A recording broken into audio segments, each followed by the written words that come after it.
Well, thank you very much for that, Peter, and it's a great honour and privilege to be here.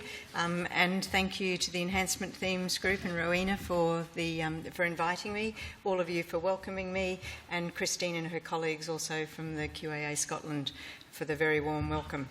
Moving and shaking, I hoped I wasn't going to fall up the stairs because that would have been a good start. Now, let me see. So, I did have an Australian Learning and Teaching Council Fellowship. You can see the logo for it up in the right-hand corner. So I've annoyed your slide template by doing that. I'm going to speak about, transitions to a large extent, and lessons that I've learnt over the period of time that I've been working in this space. I'm going to suggest a possible enabling model to assist with transitions. My fellowship was around transition pedagogy, and that's been adopted and adapted quite broadly in Australia and has now gone from first year to final year, but my fellowship was primarily around the first year university experience. That transition pedagogy is very much an integrative framework. The title of my talk is about whole of student, whole of institution, and that's where that's heading. And then, because we are movers and shakers apparently, it wasn't just to let good ideas languish. It was very much an attempt to move from theorising about this to quite practical action. So I'm hoping to provide you with a range of examples which will make this a bit of a wild ride, if you'd forgive me. The PowerPoints will be available, and I just want to share so much with you that it might seemingly be incoherent, but we'll see how we go. I'll watch your little faces and see how that's getting on for you. And then right at the end, but I'll be racing considerably by the time I get to that point, talking about how transition pedagogy might enable capstone experiences. Couldn't really ignore the opportunity to say a little bit about my university, if not at least to share the burden of my having come such a long way. So there I am, James Cook University in north and far north Queensland, which is right on the top left of Australia. We are a medium-sized university, though talking to Peter and colleagues and Ian and colleagues last night, it seems that we might be a larger university. My previous university, Queensland University of Technology, had 40,000 students. So we've just scraped into the medium university size. We have a number of campuses, as I've said out there, and a range of study centres. And if you drew a line from where Townsville is north, that's about 500,000 square kilometres. The point that I mainly wanted to make about this is that we are right in the diversity mix. If you just cast your eyes over those brief stats, our Australian and Aboriginal Islander student population is around about 5%. We have 24% low SES, regional and remote, who are an equity group in Australia, around about 24%. First in family, we're still attracting across our campuses about 60%. That varies in Thursday Island. Guess what? They're about 100%. That's in the Torres Strait. First in family, a range of international students, culturally and linguistically diverse students, around 7%, and we're getting quite up there with students with disabilities as well. So we have to work hard to support and retain these students. It might be useful just to think for a moment. I think part of the issue around transitions is conceptualising it both for ourselves and our students. And I'm going to suggest we probably need to be having these conversations with students. So this is Bridges' model of, which of course I'm not familiar with at all, organisational change, which addressed the human and emotional side of organisational change. And you can see there were three overlapping phases, according to him: a letting go phase, a neutral, which is the bridging phase, and then a new beginning phase. I had colleagues at QUT who started playing with that and obviously turned it upside down so it didn't look like the same thing all over again, but thinking about what happens to students at various transition points. It got a little bit more elegant in this interpretation, and you can see again that students coming from a pre-tertiary identity already have an idea about what it is to be a tertiary student, and probably already also have an idea about what professional identity might look like. And then that waxes and wanes over the course of the experience with us, and then they transition out. So the particular areas that we're looking at, of course, given that there are a range of transitions, but particularly the transition in and the transition out. And George Koo is going to be speaking to us tomorrow, and he will tell us, I assume, that it's particularly at those transition points, which can be quite transformative from the student experience, that we need to have high impact educational practices. And sometimes we talk about that in terms of the first year experience, other high impact practices around work integrated learning or work enabled learning, workplace learning, and capstone opportunities. So my fellowship was primarily around, as I said, the first year student experience. I think a lot of our first year students are pushing at the institutional door that says pull. We know from 4 decades of research in the US, and these are some of the leaders in that US move, that student success is largely determined by student experiences in the first year. Engagement matters, and it matters most in the first year. Engagement is the holy grail. First year is where students either establish or not those patterns and studies and habits of behaviour that they need to be successful. And there's robust evidence that if we engage purposefully and proactively with students in the first year, then that will pay dividends all the way around for our students and is a strong demonstration of institutional commitment to the student experience. Particularly, I would say, for time-poor equity group students, the sorts of students that I identified under my own institution's diversity, but for all students, because I don't think I meet very few people who are not time-poor today. If we thought about what it is about the first year, then they're making multiple transitions. So academic, administrative, environmental, social. More transitions, I just suggested that they're making a transition from pre-tertiary enrolment identity to independent learning, which they need to have explained to them. Many of them also, and particularly in your context, to independent living. They're making transitions to teaching, learning and assessment at the tertiary level and in a new discipline with implicit rules and behaviours for success, particularly for those students who don't necessarily come with the social and cultural capital of peers or parents or children or aunts or uncles that already have that experience. And then ultimately we're hoping that they'll make a successful transition out from student identity into workplace identity. Or, if we put it another way, there's our little first year student coming along happy and healthy, and before they even get started, they get surrounded by all of this stuff that's going on and they have to deal with. Then they arrive and there's a whole pile more stuff. And then they finally get to the discipline. And the poor little things, I just think they disappear. And I think it does us good to remember what that was like for us. I certainly remember as a first-in-family 16-year-old student who went to university to study law with no cultural or social capital around that at all.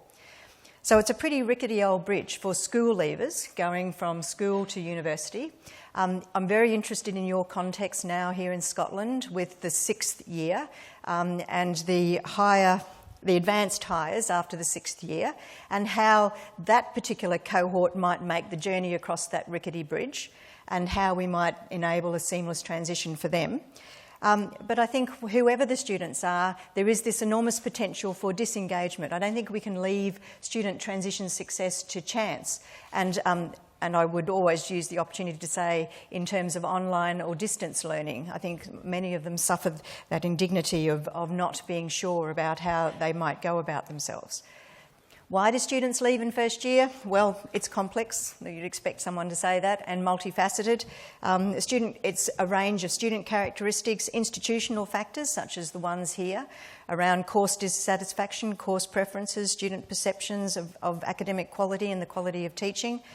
But it's also a range of external pressures and student characteristics. So this is recent data. We had your national student survey. It was called the Course Experience Questionnaire in Australia. Paul Ramsden brought that to Australia and then imported it over here. We've now moved to a university experience survey, but no one should flatter themselves. This has gone by the board now as well. We're going to move to a different survey entirely again. And all I'm trying to show you here are the differences between my own university, JCU, in 2013 and 2012, and what were the critical student characteristics or institutional factors that caused students to think about leaving. And for my university, it's financial circumstances, followed closely by health and stress, study-life balance, and need to do paid work. The number one criteria factor nationally is expectations not met, and then the national group comes back up to health and stress and financial difficulties. So we're dealing with a complex set of circumstances here that might prevent students making a seamless transition. And in an attempt to, which is pretty good for a lawyer, summarise 4 decades of research in 2 boxes, you'll see I love words. It's all of those things. It's about their entering preparedness in terms of their academic skills and the social and cultural capital. It's about self-efficacy, and I've got a little model for that in a moment by Alf Lizio. It is about finances. Recent work from the Australian Universities Australia group of institutions says that 80% of our first-year students, 80% of all students, are working. Many of them on average 16 hours a week. A third of them are going without meals and necessaries to support themselves while they're learning, and a third also miss classes as a result of their working. So finances is a big issue for us. It's about expectations and a range of expectations, how things work around here, and expectations mismatch, what their own role should be, what the fast pace of learning at university might look like, what the nature of learning is, independent learning, I've mentioned that before. And it's about timely support, just for me, and just-in-time support for students. So one of the surveys that we've had and now have moved on from was the National Survey of Student Engagement, which was a derivative of NSE, which I'm sure George Koo will talk about tomorrow, the National Survey of Student Engagement in the US. The point of that small slide is to say students rate us in Australia, Mr. Microphone, us in Australia very poorly around supporting them for non-academic matters and supporting them to socialise. And we can have an interesting conversation about whether we think that that's part of our transition work to do those 2 things. Program choice, certainty, uncertainty, we're very similar to the UK in that respect. Mance York and Bernie Logden did some excellent work around about 2006, 2008, saying the first amongst 7 key criteria why students were considering leaving university was that they thought they'd made the wrong program choice. We have about a third of our students in Australia, school leavers, not mature age, school leavers, who are very uncertain, and unless we start mediating that career uncertainty, we have the potential for early departure. It is about staff, of course, and then these range of things that I'm going to spend some time talking around, which are curriculum matters. My thesis being that the curriculum should be the organising device for the student experience. So that's why First Year Experience is a national agenda. The European First Year Experience Conference will be held next week in Norway. Still time for you to book your flights, but you can see that in the US they've been running them since 1986. They've started in South Africa since 2008, and we've been running our own First Year Conference in Australia since 1995, and I'm going to come back to that with pleasing news towards the end if we're all still alive. Inclusion is an international agenda, and inclusion has kicked along this interest in first year because being socially inclusive. So in the US, they talk about low-income students and underserved students. George Koo uses that language. Of course, in the UK, you've had your widening participation agenda and the marvellous work of people like Sandra Griffiths around how we might enable those cohorts to be successful. I'd encourage you also to look at jurisdictions such as New Zealand, where they've done some fantastic work on what they call priority learners for their Indigenous Maori and Pacifica students and young males who are not engaging in higher education. And in Australia, we had a government target, which the new government has chosen to disregard. That was a new word, disregard. Around low SES, low students from low socioeconomic status backgrounds, who the government wanted to lift to 20% participation because we've been flatlining at about 15% for decades. And always we have to work harder to attract and retain our Australian Aboriginal and Torres Strait Islander students. So the Office for Learning and Teaching, the Australian Learning and Teaching Council has put money into those sorts of projects. And then in attempting to try and summarise all that, and I got and rejected quite a few slides around this, I'm very happy with respect to, with the UK What Works synthesis, I think, of the sorts of things that matter. You see these sorts of themes coming up again and again. Probably the only things that are missing from that list are around a success focus, but I think that underpinned the whole of What Works to a very large extent, and the desire to celebrate success, and also the Sandra Griffiths material, which you also see reflected very strongly in the New Zealand work around respecting and valuing students and bringing them within our domains. So if Hillary Clinton can say it takes a village to raise a child, I think with respect it takes the whole of an institution to educate, support, engage and retain a student. And that's one of my central premises as well. We all need to work quite deliberately and intentionally to make this work for us. Vincent Tinto has been very influential in this field. He came and spoke at one of the fellowship events that was held in Australia, and I found this really quite useful. So stop tinkering at the edges around the institutional academic activity. Make enhancing student success the linchpin around which we organise our educational conditions. Vincent Tinto is very clear. It's student learning that drives student success and retention. It's not all the messy things that we might do on the side. So the first lesson, this sounds a bit thing, but anyway, there are 4 lessons that I have learnt. It's to try and manage student transitions over that whole of the student life cycle. So I actually adapted this from one of the HEFKE funded widening participation projects, which I clearly have trouble saying. And I've put all these links on the slides.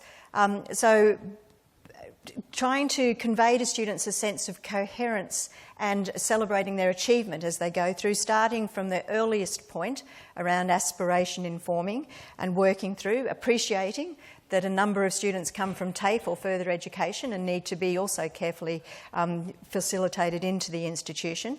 As Harvey, Drew and Smith in their literature review in 2006 said, it's not one homogeneous experience for these students. It's a multiplicity of experiences that change culturally and temporally over time. And what was niggling and bothering at the first entry stages will change over the course of the first 6 months or so.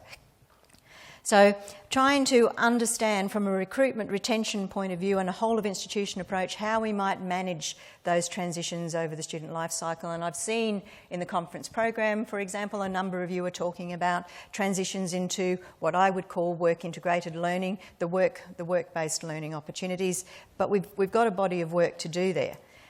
Now, in Australia, given the focus on the equity groups and particularly on low socioeconomic students and their participation, success and retention, there was a bit of mapping done about key intervention points over the course of the student life cycle, ranging from when they're pre-entry, when they come in and how they might progress through the curriculum, and then with the careers focus in terms of graduate outcomes. So that's a nice attempt at trying to think about where we could intervene most effectively. And you've got the link and the reference for that there. So we've taken that work at its word at my own university, James Cook University. We have an access, participation and success plan because everyone needs a good plan and you've got to stick to it. It's something about whole of institution, but it's also about trying to manage students over the student life cycle. And so what we've done is try to align to that critical interventions framework and said, well, there are 4 domains that we need to address: pre-entry, alternative pathways, successful participation and positive outcomes. And under each of those 4 domains, and you've got the link to the document if you're interested there are a series of goals. And then, of course, in the best strategising way, and Peter and I were talking about strategy and both admitted, I'm sorry, I'm going to say we didn't really understand what that meant. But anyway, in the best strategising way, identifying some strategies and who we would collaborate with and some evaluation measures around that. I would particularly draw your attention, because I'm most proud of it, to the bottom line, if you can read it. But the bottom line is around careers, embedding career development learning across the curriculum, even from the pre-entry stage. So at the risk of gross stereotyping, one thing that we know about non-traditional or underserved students is they are very concerned that the degrees, in my case, that they're paying a lot of money for, may or may not have a vocational outcome. And I've already said that some students are very uncertain about the course and career choice they've made. So trying to embed career development learning across each of those domains, to my mind, has become increasingly critical. The second lesson, and you could have seen this one coming, is about whole of institution approaches. It's about getting all your institutional ducks lined up. So you need, as one of my colleagues says, to get the context right for staff, to get the context right for students. So you'll see references to policy work, for example. I've become a bit of a policy acolyte in my later years after having people wag their finger at me as an Associate Dean Learning and Teaching, saying, where does it say in policy we have to do any of this? Well, bloody well says there now. And it's about It's about carrots as well, lining up all the reward and recognition and the incentives for people to engage in what is essentially difficult and unglamorous work in terms particularly of probation and promotion, but making sure we get the institutional context set right there. It's also about, and very clearly about, moving from a deficit model of student blame to a focus on inclusion and success. And there's some examples of helpful policy. I can wave my finger at them now. And Nick Zebke and colleagues in New Zealand also talked about the necessity for us to meet students halfway. So while Vincent Tinto spoke a lot about integration, students needing to integrate into our funny old environments that we have here in higher education, and that is important. So they come halfway, but institutions need also to adapt. And so we need to meet students at that halfway point and change our culture, processes and practices to support that entering diversity. The third lesson is something about academic and professional partnerships. So when I'm talking about professional staff here, it's my attempt to be respectful about our very critical colleagues who are not academic, so the careers and counselling people, the academic language and learning advisors. So again, an example from my own institution, it sounds like SWAT teams, it's very action orientated. We've got retention action teams that descend on poor courses with poor retention and do marvellous work, or we try to anyway, and mapping over the critical interventions framework, which is essentially all that is there. The critical point about this for me is that we purposely, with our retention action teams, sit everyone down at the table. Of course we've got the program academics and the subject coordinators and the course coordinators, the program coordinators. But also critically, we've got the academic language and learning advisor, the librarians, the careers and counselling people, the first year coordinators who we establish across the various organisational areas, an educational designer. So it's those people that work collectively together on an integrated, coherent and coordinated program of study. I really can't speak strongly enough about the need for us to change our approaches around how we do our core institutional work. And the fourth lesson, which you probably saw coming from what was sitting at the centre of the table there around curriculum redesign, is that we need to harness the curriculum. So once we've got that whole of institution life cycle approach with academic and professional staff working in an action-orientated way, then we need to think, what are we going to direct our attention to and where can we do it most sustainably and impactfully? And for me, it's the curriculum. Harness the curriculum as the social, as the glue, as the social and academic organising device, because it's where most students should be entitled to expect relevance and commitment and mediation of all the skills and opportunities that they need.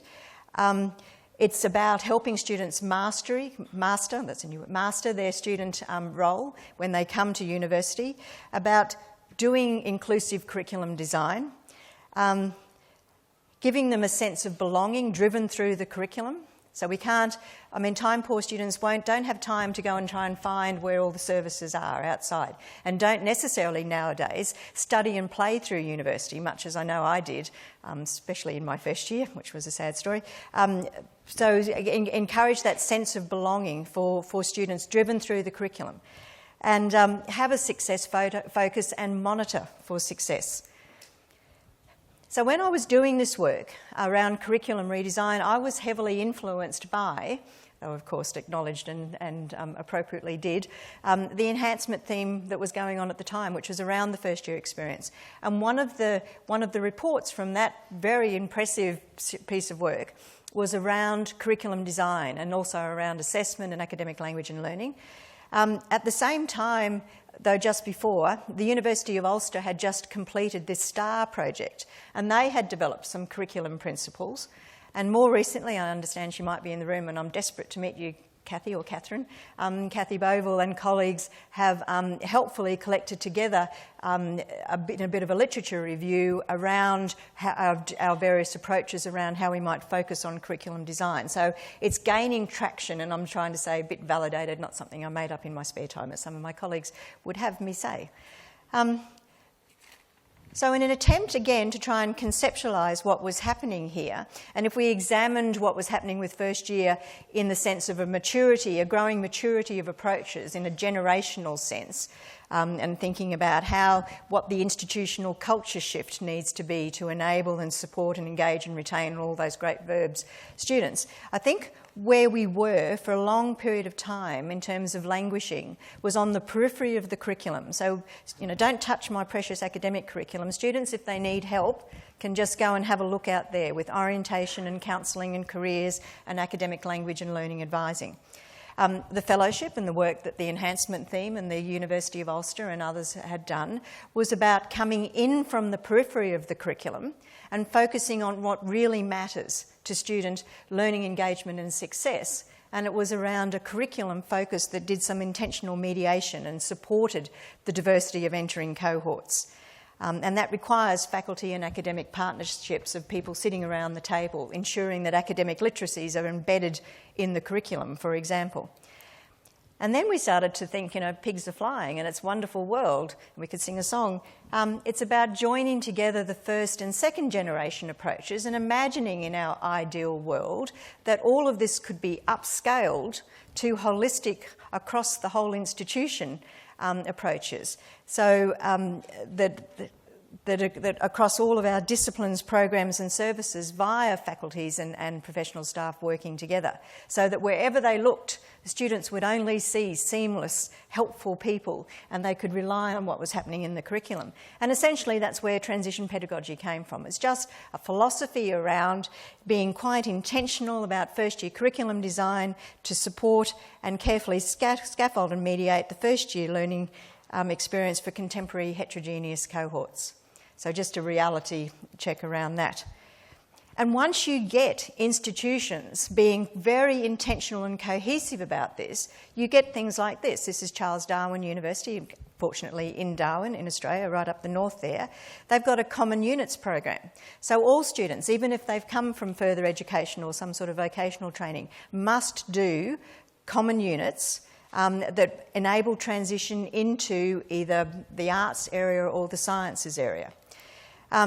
Murdoch University in West Australia, I realise this is a bit small, but you might be able to look at it more closely later on, have developed a set of specifically transition units in each of the various disciplines. There's about 7 or 8 disciplines mentioned there. So there is a dedicated transition unit that does that difficult transition work into learning in the discipline.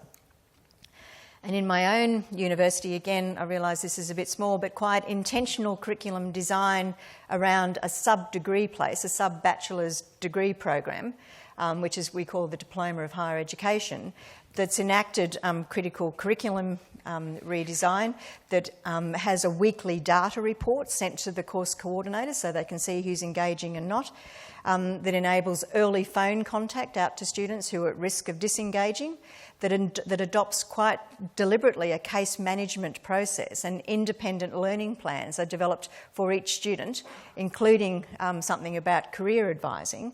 And before they even start, and I realise that is too small, but you might be interested to have a look at the tool, there's a readiness assessment tool for when they come in, just again to try and give them a sense of where they are. So that's what I would suggest happens when everyone's working together. So moving on to the second part, really, I just wanted to try and describe what transition pedagogy might mean, because all that's just words at the moment. And I've tried to give you some examples, but can she actually do it, I suppose? And transition pedagogy was developed around 6 curriculum principles. It's a bit like higher education word bingo. They're not words that you wouldn't expect to see. It is a tripartite arrangement. You do have to have good curriculum design with good teaching, with good support, and students need to engage, so it can fall down on any of those 3 or 4 legs. And the words are there, and I'm going to try and give you some examples as we go through of each of those 6 curriculum principles, because a curriculum that's designed in an integrative and success whole-of-student focused way that can accommodate each of those principles, I'd suggest is where we should be heading.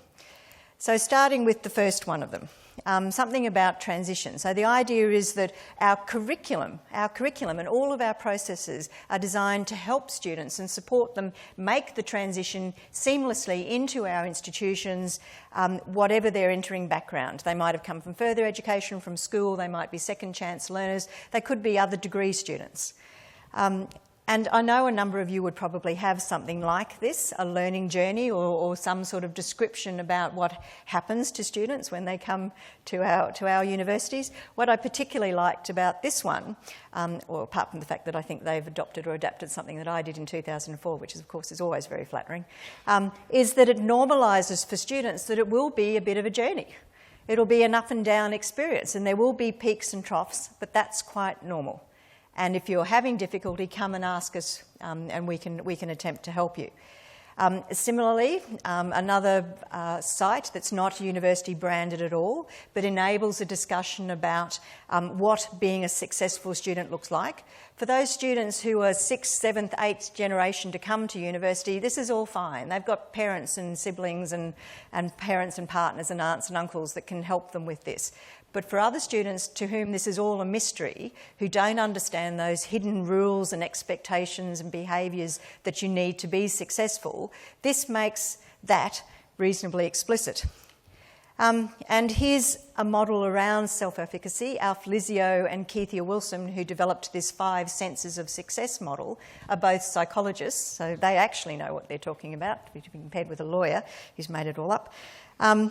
The life cycle model as a basis for having a discussion with entering students and with students who are going out, understanding that there are ways to be successful if you understand that you need to feel connected, that you need to have a sense of capability, a sense of purpose, a sense of resourcefulness, and a sense of the institutional culture about how things work around here. So there's a little tool that goes with that you might do, for example, in your first week of your first semester of engagement with students. Oops. So sorry, clear expectations, and there's a little video to show you here. This is a QUT student talking about what we tell him before he comes, actually an Indigenous student. If I could have that, please. I hate not being in control. We had set this up yesterday to play automatically. Thank you. I thought uni students just did lots of fun stuff, you know. You see these commercials about QUT for the real world, and they're out and they're doing things and they're walking around and they're meeting up with people. I just thought, yeah, sweet, I can do fun things, yeah. And then I get here and it's like, oh, you have to do assignments on exams. Oh, they didn't mention that. They don't mention that on the commercials. For the real world, what? So QUT has an advertising slogan, University for the Real World, and they have golf balls being hit off tall buildings, which apparently has got something to do with learning. But anyway, there you go. So there's Kevin saying, well, you could tell us what we actually is going to happen. The second curriculum principle is around diversity. So what's required for success? So accommodating and mediating entering diversity quite deliberately. There's this rather delightful article that comes out of the US that I think epitomises exactly what we're talking about here. So here's a student saying, I'm taking biology. I do have experience in writing, and the main thing that they require writing for is research papers. And I'm expecting to do a lot of work to figure out how you do that. I did 2 papers already. He said, you have to go back and do that again because that's not scientific writing. I thought it was scientific because it was from a biology textbook. I did study at community college, and he said, no, this is not scientific writing. So the important point here is, so it's really hard to see what they want because they already know it. They see what I don't. So how do we mediate? This has got nothing to do with being smart or bright. It's like me as a lawyer going and doing engineering. Now, if that student had gone to La Trobe University, every student got a first-year biology survival guide. And if I put myself in their place, this tells you how to do scientific writing, what a lab report looks like, what a piece of scientific examination looks like. So it's normalising and levelling equitably the playing field for all students to be equally successful. This is the Low SES project that I mentioned that we'd done. We interviewed 89 successful first-year students who have been successful and finished first year from low SES backgrounds. So here's a student saying, this is what a really good lecturer is. Now everyone can take note. I had a really good lecturer who showed you how to format an essay. She told you what type of font to use, what size font spacing, and went through all of that because I wouldn't have known. I would just have done it single line and handed it in. It was just information that you didn't know that you needed to know. So again, making it easy for them to engage in the learning because we give them all the stuff, all the noise around the learning. Another student saying, it's very confusing how it works, maybe there needs to be an induction. That's sad, I thought we did that. So that people can sit down and map out exactly what you need to know first up. Yes, there's a big document that you can read, but it doesn't make sense when you first come in and essentially you're completely overwhelmed. So we've got some work to do around diversity. In Australia, there's a big movement to have post-entry language assessment for all students, and I proudly say in my institution, under the English language and numeracy policy, even clever PhD students have to do a post-entry language assessment. And the idea of this is just essentially to give them a very short writing exercise so that we can triage the students that need support and require them to go into that support. A good colleague from another university has helpfully written a nice article, given you all the tools, so if you're interested in exploring that, there it is. The third curriculum principle is around design, and while I've reduced the words, the adjectives that I had in the two boxes, all of those are important. Student-focused design, and there's a lot of information out there. We don't have to reinvent the wheel about what inclusive teaching actually looks like. I've just given you some examples from La Trobe and from Trinity College Dublin. The one in the middle is a very interesting piece of work that RMIT, Royal Melbourne Institute of Technology in Melbourne, Australia, have just come up with around inclusive teaching, sets out some principles for inclusive teaching, which takes into account, and again, I'm playing favourites here, takes into account the transition pedagogy ethos. So lots of work there.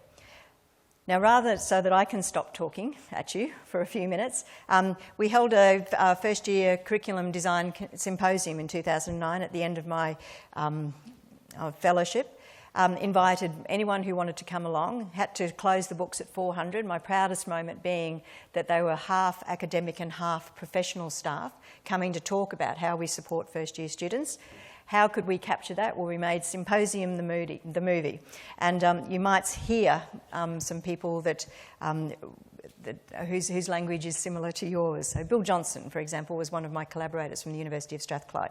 So if we could just play that short extract, please.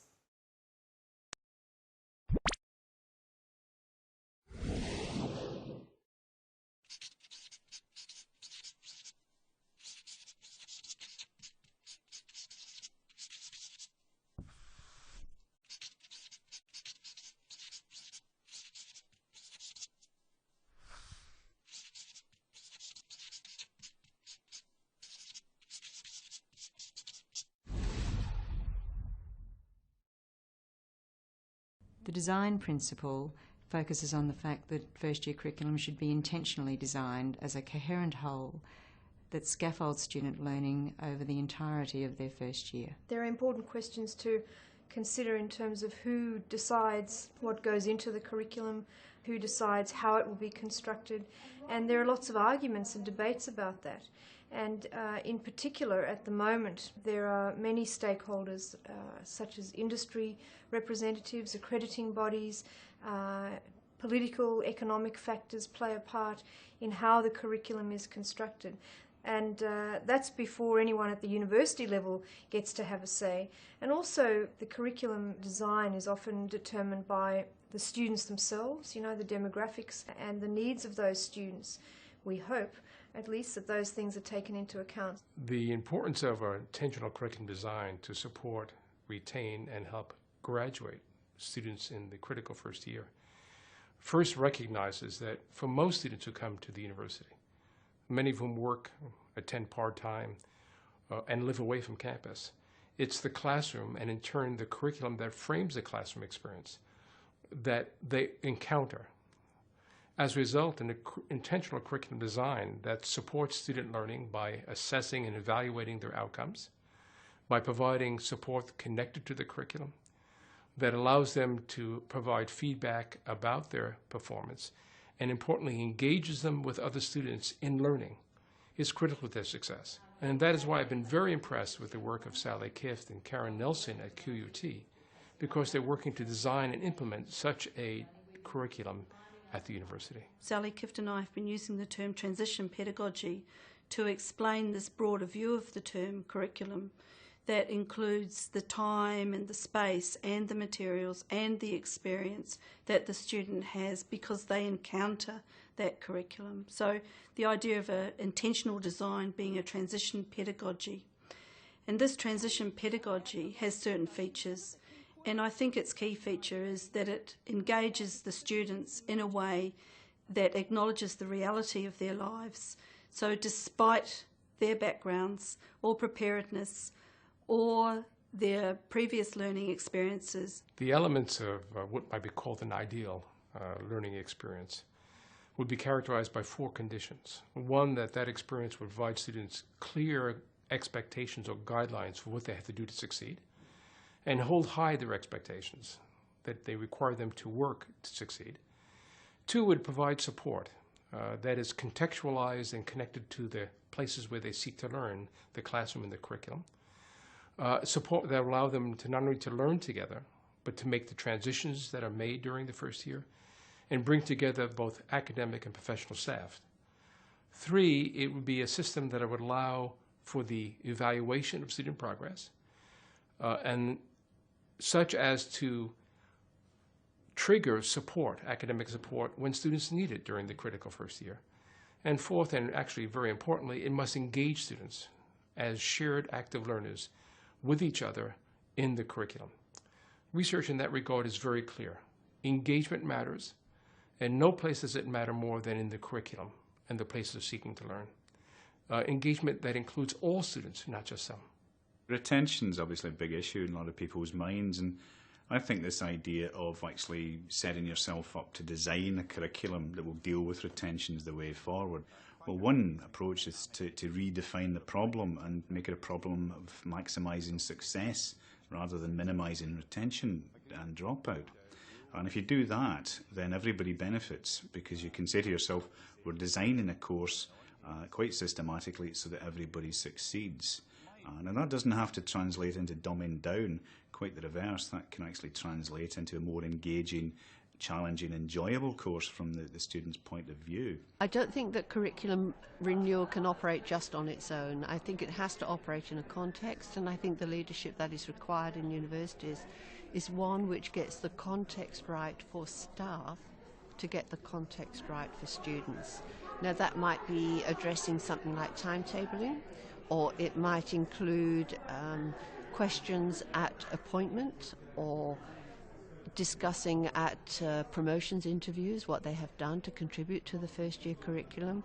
It might involve altering your student surveys to address issues associated with the first year curriculum. I think with intentional curriculum design, we've got all the support out there, and it's really a matter of integrating the support systems for students outside of the academic program and having this seamless transition between those support mechanisms and the curriculum. Thank you. And if you're interested, all that video is available online at that site. So the 4th curriculum design principle was around engagement, and of course it's enacting engaging pedagogies, and we've had a long history of understanding what that might be. Here's Pasquale and Terenzini talking about innovative, active, collaborative and constructivist approaches. But it's also about students relating peers to peer and student to staff. So here's an example again, and I'm sure a number of you have mentoring programs. My own university has been running mentoring programs for over 21 years now. Mentoring programs for each campus, for individual cohorts. We have an Aboriginal and Torres Strait Islander mentoring program, a program for off-campus students. The second slide towards the bottom is the peer-assisted studies sessions, and I understand Sally Rogan from the University of Wollongong is going to be visiting a couple of universities, University of Edinburgh in particular, later on this week, as it happens. 2 Sallys from Australia in wherever we are, Scotland, just seems too much, potentially. But the peer-assisted study sessions, which in the US they call supplemental instruction, are very proven in value. Every first-year student at the University of Wollongong has that opportunity. It's across all faculties. They have 70 past leaders, student leaders trained up to assist. In my own university, we've only been going at it for 2 years, again, proving its value all over the place, and this year we'll be offering 10,000 hours of peer-assisted study sessions to students. Another nice example, which we stole with acknowledgement from the University of Melbourne when I was at QUT, was a first-year student blog.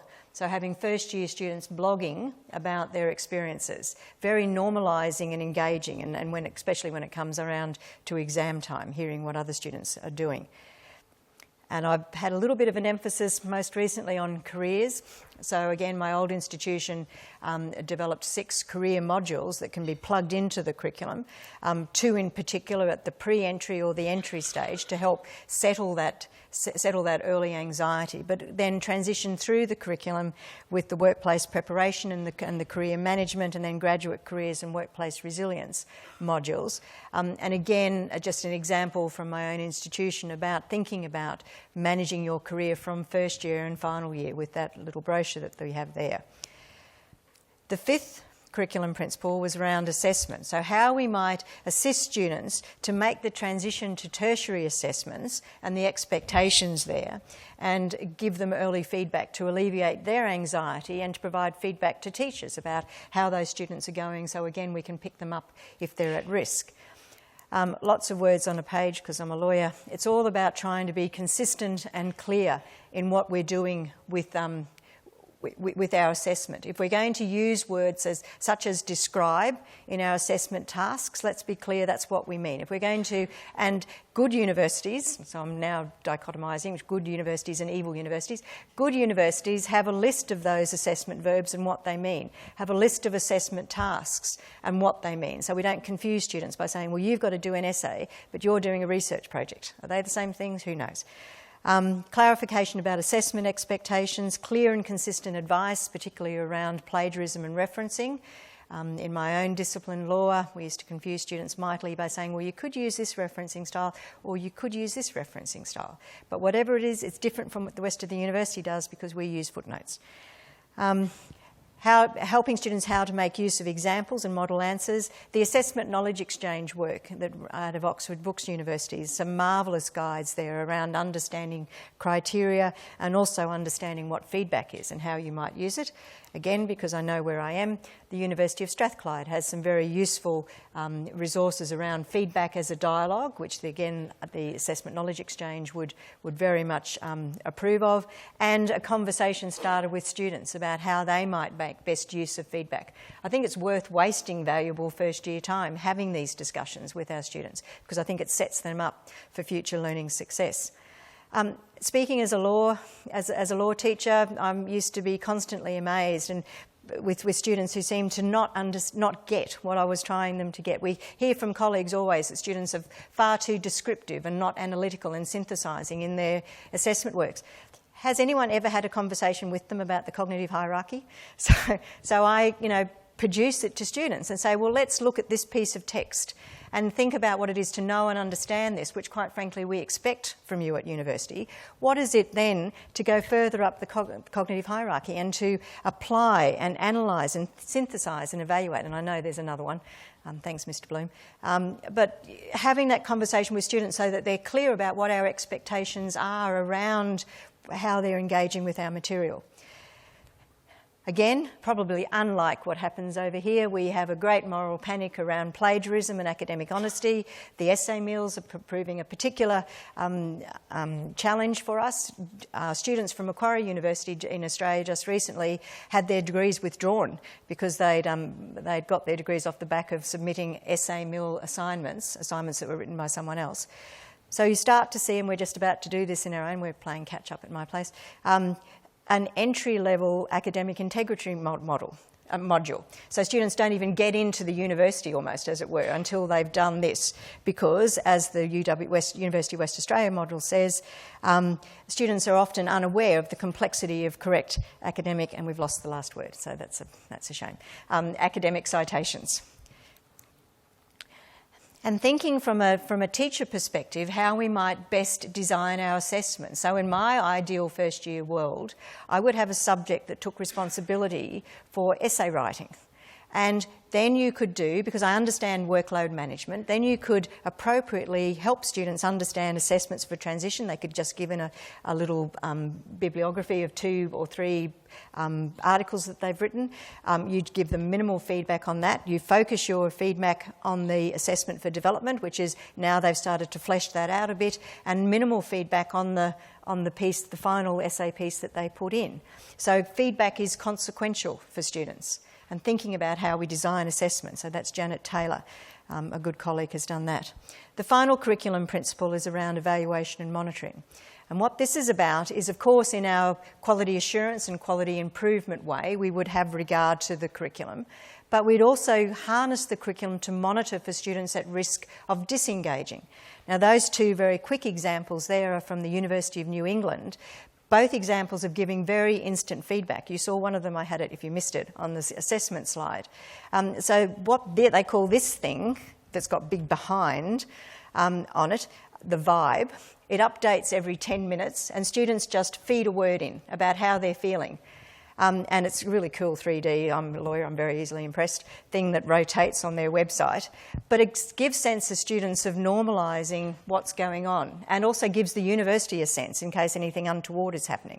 The second one is emoticons. So students quite simply just choose a happy, sad face. I'm sure there's other faces. If you've got your phone, there's 30 of them, I think, and feed it back to the university, which prompts the university in an instant response sort of way to send something to the students offering support if that's the sense that they need it. So really quite easy, I'm sure there's IT smarts behind it, which I couldn't understand, ways of engaging with the students. Of course, we would use all our institutional data. So this is just, again, my own institution thinking about that. The main thing I wanted to show you here was the point number 5, where are our students going? The impact of course cohort maps. So this idea that we get all of them into this particular degree, and then rather than try to imagine or pretend or ring a couple up and ask what happened to them, we actually can track, because we've got the data, which is embarrassing, where they've gone. And nothing has quite changed practice in my place other than saying, yes, I know you think that, but this is actually what's happening. And then the rise of analytics. So I don't purport at all to be very clever about analytics. Purdue University was using its signals for a long period of time, and you can read up about them. So this is the fact that students leave electronic breadcrumbs, as it were, because they engage with our learning management systems or with our with email or whatever when they come onto our university sites. There's a very nice summary, if anyone's interested, from an Office for Learning and Teaching project under the heading Safeguarding Student Learning Engagement. There are 8 examples there from different universities. One, for example, my old university, Queensland University of Technology, which has a series of interventions and campaigns at various points where they actively reach out to students and engage with them and try and push proactively support to them when they haven't enrolled, when they failed their first piece of assessment, when they're not engaging with their learning management system, when they look like they're going to fail, when they didn't come to orientation. So looking at particular points and pushing resources to them. And the University of New England, who have those instant feedback mechanisms that I just mentioned. So you might find that interesting.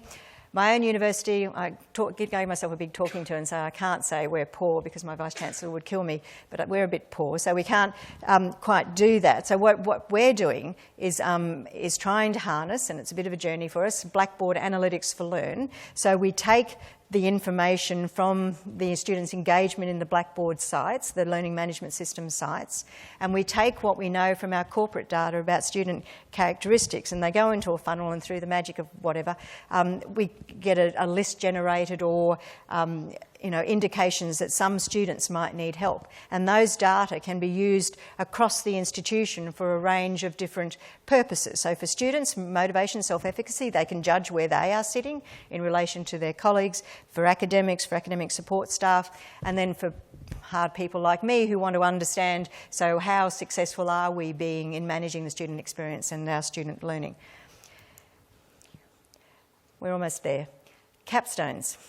So we've gone from first year, where they've gone through the degree, they've been successful. Hopefully we've managed a variety of transitions, a big issue around transitions into second year or the third semester. But capstones, looking at the end of the degree, capstones I know is an American expression. I'm rather keen on the expression capstone because it moves a lot of my colleagues beyond, and I'm almost going to say this pejoratively, just work-integrated learning. Work-integrated learning, workplace learning is an example of capstones, but it doesn't necessarily do what we want capstones to do, in my opinion, which is in that integrative way for students to look back and make sense of their degree and also look forward out to the world of work. So there's our Janus looking forward, looking backwards mascot, as you were, that we did for our curriculum renewal and legal education around capstone design experiences. So there's a range of resources there. But my point here would be, just as in transition pedagogy you've got those curriculum principles which manage transition quite intentionally when the students are coming into the university, so too when students are transitioning out. And a lot of the feedback I got over the fellowship was, well, Sally, there's nothing particularly special about your, except of course they're very special, but there's nothing particularly special about your curriculum principles in the sense that they're just first year. And true it is. So in the final year, for example, they're transitioning, but they're transitioning out. And often many of the barriers and challenges they faced can be just as serious as the ones transitioning in. There is still, of course, diversity depending on which program, which way they've come into the final year, and of course diversity in terms of their vocational outcomes and where their final career destinations might be. Design is absolutely critical, but we think about design now in terms of that integrative way and also in terms of providing a sense of closure, a sense of achievement. The students have actually learnt something over the course of their years with us, which often they find quite difficult to articulate. Engagement, of course, all the usual things, but now more deliberately about career and the alumni that they are soon to become. Assessment, all the same things again, but David Bowd, the assessment expert, would also have us thinking about designing assessment for future learning. So when students go out into the workplace and have to self-assess and peer assess and they don't get criteria anymore, can we put our hands on our hearts and say we've given students that opportunity in the final year? And evaluation and monitoring in the way that I've just described, but again from my institutional perspective, given a shift in Australia to outcomes-based approaches, so we can have all the gorgeous inputs in teaching and professors and curriculum that we like, but if we can't demonstrate that students have achieved the program learning outcomes, we're in trouble now in Australia. So the transition out and harnessing the curriculum could provide us with those assurance of program learning outcomes. I'm not going to go through these. The curriculum principles for capstone opportunities are set out in the slides and on the website if you're interested. Interestingly, we also thought, because I've learnt after having dealt with IT people about scope, lawyers have no sense of scope, we had to say, well, there are favourable conditions that enable a sensible capstone design, one of which, for example, is whole of program mapping, so learning, teaching, assessment over the course of the whole program, and a range of other things. So we get to the point, and here we are almost at the end, where everything is designed to help students be successful, and all of our foci are directed at that, all of our institutional processes. And students really feel valued and a part of whatever it is that we're doing here in higher education. My last comment was going to be, and it's such a long time ago now, when I was talking about the First Year Experience Conference in Australia, we've sadly had our last First Year Experience Conference in higher education in Australia because we've moved to this. And I could flatter you by saying we've copied you, but that's not true. We actually just came to it on our own. We've set up a new conference which will run in the first week of July very soon, a STARS conference. Lots of people use the word STARS. Students, Transitions, Achievements, Retention and Success. Again, the idea that students are making many transitions. So certainly they make first year transitions, but they're increasingly making transitions between sectors, higher education, further education, diverse pathways, capstones, experiences, and transition pedagogy might be an opportunity for helping people understand how that might go. So there I am. Done. Thank you.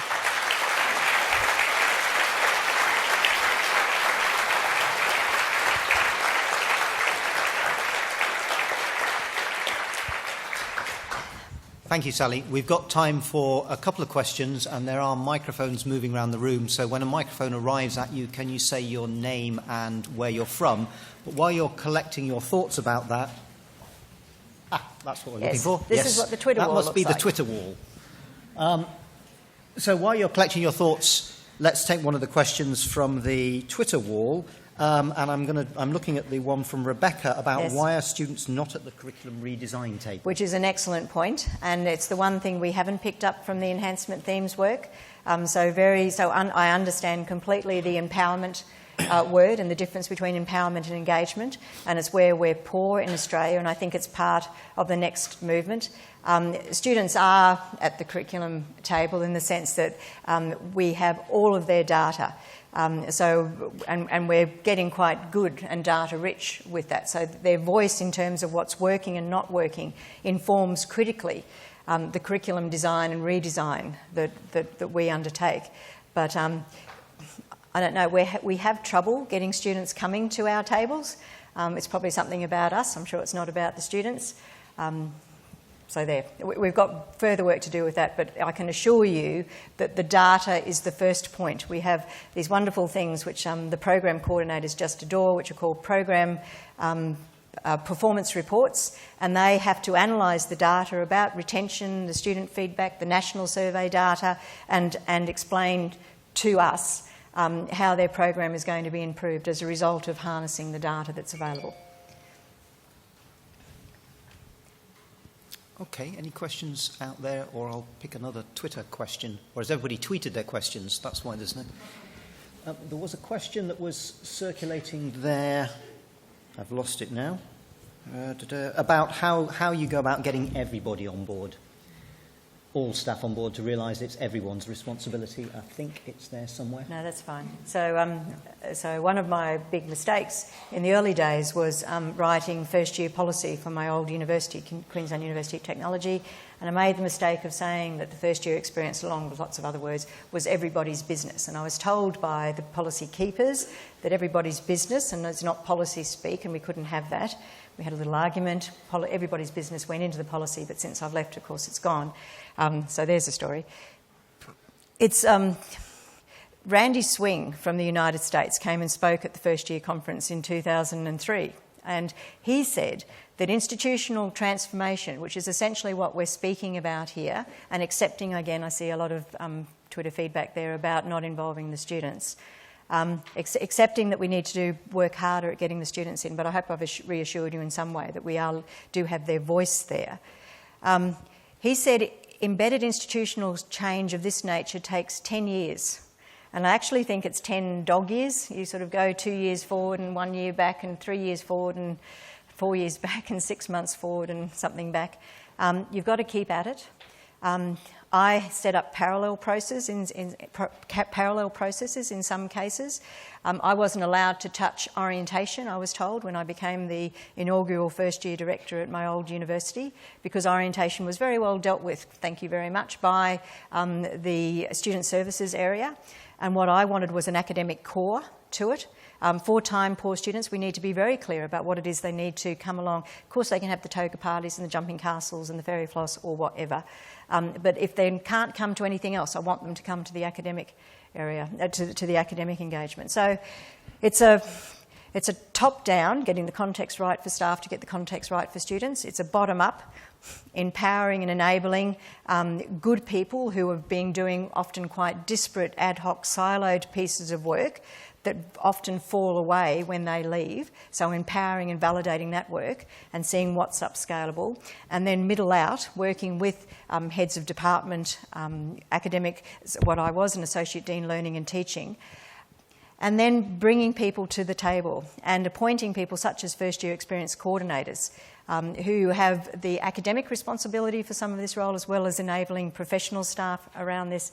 And we just have to keep working at it. So we've done little funded projects. The University of Technology Sydney is having fantastic success with a small grants program and internal conferences, which, so that people can showcase the work, and it becomes enmeshed in the institution. I think you can persuade institutional leaders that this is the way to go, because in times, again, unless your context is very different from ours, in times where resources are at an absolute minimum, the one thing that is sustainable and will keep going is the work that you do in the curriculum, because we have to keep delivering the curriculum. So I can have services cut all over the place, but if I've got it already embedded in the curriculum, and that's producing the goods in terms of the dividends that are being demonstrated in terms of increased retention, increased student satisfaction, again, very, very important. We're not doing it for some abstract purpose. Then gradually you bring people on. For the very hard-nosed amongst us, in very base terms in Australia, every student retained is about $15,000 a year. You multiply, and then I lose it because I can't do the maths, but you multiply that by 3 years, which I think is 45, and then you talk about retaining small armies of teachers, quite frankly, once you start retaining a number of students. So that ignores the fact that it's good for students and good for the professions and the communities and the transformational effects that higher education will have, but it also sounds in the economies.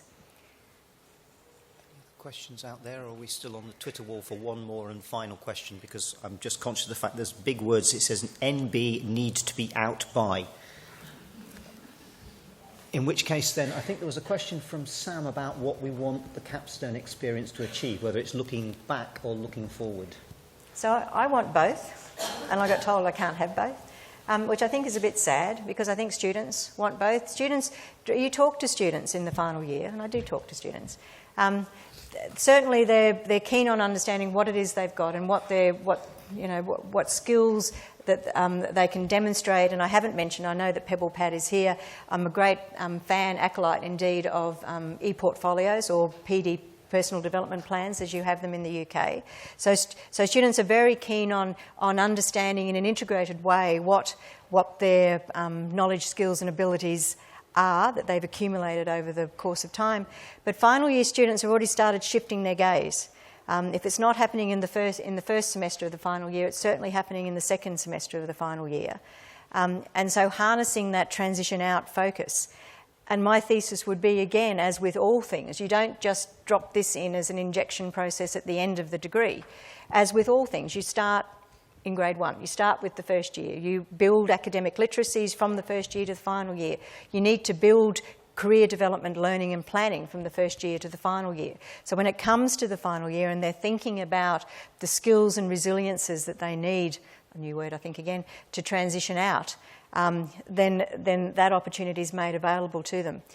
There's some interesting work going on again in Australia at the moment, thinking about what my colleague fellow Jeff Scott calls work-ready plus graduates. So saying, of course, all students have, well, 95% of the world's leaders apparently have degrees, and we're all undergraduate attributes or capabilities now, so apparently they all have teamwork, communication, critical thinking, problem solving, self-management, all those usual skills. So what does it mean to be work-ready plus? How can you be resilient in the workplace? How can you monitor your own behaviours? How do you go into a workplace and not be intimidated by the boss? How do you work effectively in a team to produce an outcome and work with diverse people in any situation? So, there's conversations I think we could have with students in the final years that would shift their gaze, apart from helping them understand in the integrative way, and help me by giving me demonstrated evidence of student achievement of program learning outcomes that would help them shift their focus and understanding to how they will interact in the workplace. I'll say one final thing. In my discipline in particular, but I know in a range of disciplines, and I'm sure it's not something that we suffer alone as in regards to. We're increasingly seeing students that suffer mental health issues, both when they enter university, and in my discipline they enter as happy and healthy as any other discipline, and very quickly over the course of the first year start exhibiting extreme signs of mental distress. So it's something that we're doing. And then they graduate in happy days, they enter a dysfunctional profession. So how do we assist students in those circumstances to have and build sustainable careers, because they're not necessarily going to get that discussion when they come out. So I can problematise law in that respect, but increasingly across all of our services we're seeing students who need help around those sorts of areas.